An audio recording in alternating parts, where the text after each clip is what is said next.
রহিম বিসমিল্লাহির রহমানির রহিম। আমি কিছু কথা বলবো, আল্লাহর নামে শুরু করতেছি, আপনারা মনোযোগ দিয়ে শ্রবণ করবেন। আমার ভাইরা, আমার বন্ধুরা, আমরা প্রত্যেকটা মানুষ প্যান্ডেলে যায় ওয়াজ শুনি, কিন্তু এই ওয়াজ শুনে সারে এক ব্যক্তি এই কান্দে শুনে সারে ওই কান্দে বাহির করিয়া যায়, আবার আর এক ব্যক্তি ওই ওয়াজ শুনে দুই চোখের পানি দর দর করে বুক ভাসায়া দেয়, কারণ সেই কথাগুলো সে অন্তরের মধ্যে স্থাপন করছে। আর এক ব্যক্তি আছে অন্য একটা খেয়ালের জগতে আছে, কোনো কথাই সে এরকম নেয় না। আপনি বলেন তো, এই তিন প্রকার লোক মাহফিলের মধ্যে আছে না নাই? আছে, আছে। এরকম একটা হাদিস তৈরি হয়েছে, এটা তৈরি নয়, এটা হাদিস।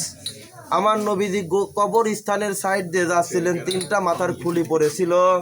এখন তিনটা মাথার খুলি, নবীজির হাতে একটা লাঠি ছিল, লাঠিটা দিয়ে একটা কানের মধ্যে ঢুকালো, আর একটা কান দিয়ে বাইর হয়ে গেল, টান দিলেন, দেওয়ার পর আর একটা খুলির কাছে যায় কান দিয়ে সারে ঢুকানোর চেষ্টা করতেছে, ঢুকতেছে না, এই কান দিয়েও চেষ্টা করতেছে, ঢুকতেছে না, আবার আর একটা 3 নাম্বার খুলির কাজ গেলেন, 3 নাম্বার খুলির কাছে যায় সারে যখন লাঠিটা কানের কাছে এইভাবে ধরলেন, অর্ধেক চলে গেল, আর গেল না, বাহির হয়ে আসলো। সাহাবী জিজ্ঞেস করতেছে, ইয়া রাসূলুল্লাহ, ইয়া হাবিবাল্লাহ, এই তিনটা খুলের রহস্য আপনার আমাদেরকে জানায়া দেন, আসলে তো আমরা বুঝতে পারছি না এরকম কেন হলো। হুজুর, আপনি যখন প্রথম লাঠিটার মধ্যে দিলেন, বাহির হয়ে গেল, এটার মানে কি? আবার যখন আপনি আর একটার মধ্যে দেওয়ার চেষ্টা করলেন, গেল না, আবার এই সাইড দিয়েও গেলেন, তাও তো গেল না, আবার আপনি আর এক কান দিয়ে গেলেন, বাহির হলো না, একটু রহস্যটা খুলে বলেন ইয়া রাসূলুল্লাহ, ইয়া হাবিবাল্লাহ।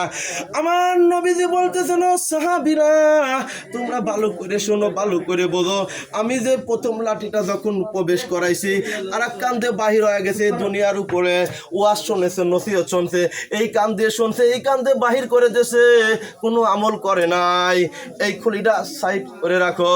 এখন দ্বিতীয় নাম্বার খুলির বাবদান চলিয়া গেলাম, দ্বিতীয় নাম্বার খুলির মধ্যে যখন আমরা চেষ্টা করলো, আমার নবীজি এখন ঢোকে না, এই দিও ঢোকে না, ও যা কিছু ইসলামের দাওয়াত শুনেছে অন্তরের মধ্যেই প্রকাশ নেয় নাই, কোনো কর্ণপাতও করে নাই, দাওয়াত দিলি পরে গুরুক্ষেপও করে নাই, বা এটাও না হুজুর বুঝলাম।